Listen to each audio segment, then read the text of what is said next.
नमस्कार, मी दीप्ती तुम्हा सर्वांचं खूप खूप मनापासून स्वागत करते.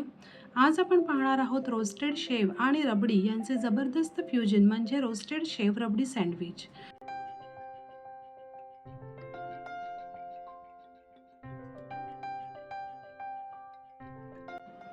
त्यासाठी इथे 250 ग्रॅम रोस्टेड शेव हाताने बारीक क्रश करून घेतली आणि पॅनमध्ये 2 ते 3 चमचे तूप घालून शेव परतून त्यामध्ये पाव कप पिठी साखर आणि 4 टेबलस्पून मिल्क पावडर घालून सर्व एकजीव करून बाजूला ठेवूयात. आता टोटल 1 लिटर दुधामध्ये पाव कप दूध बाजूला काढून घेतलेले आहे आणि उरलेले सर्व दूध गरम करायला ठेवले.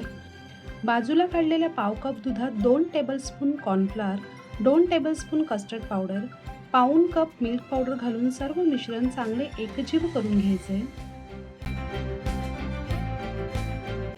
दूधही गरम झाले आहे. आता त्यात तयार केलेले मिश्रण थोडे थोडे घालून अशा प्रकारे ढवळत राहायचे आणि त्यात पाऊण कप साखर घालायची आहे. आता त्यात 3 ते 4 चमचे कंडेन्स मिल्क घालून ढवळत राहायचे आहे. कंडेन्स मिल्क पूर्णपणे ऑप्शनल आहे. जर नसेल घालायचे तर साखर तुमच्या चवीनुसार थोडी वाढवली तरी हरकत नाही. आकर्षक रंग आणि फ्लेवरसाठी केसर घालूयात आणि दूध दाटसर होईपर्यंत लो फ्लेमवर ढवळत राहायचे. तुम्ही पाहू शकता केसरमुळे अगदी छान रंग आलेला आहे आणि दाटसर अशी रबडी तयार आहे.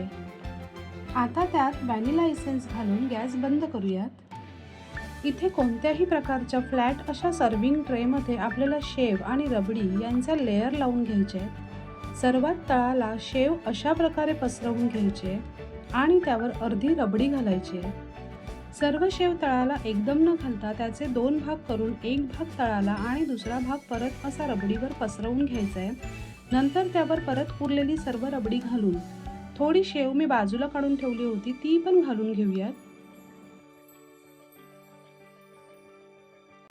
शेवटी त्यावर ड्रायफ्रूट्सचे काप घालून गार्निश करायचे आहे. गार्निशिंगसाठी तुमच्या आवडीनुसार ड्रायफ्रूट्स घेतले तरी काही हरकत नाही आहे.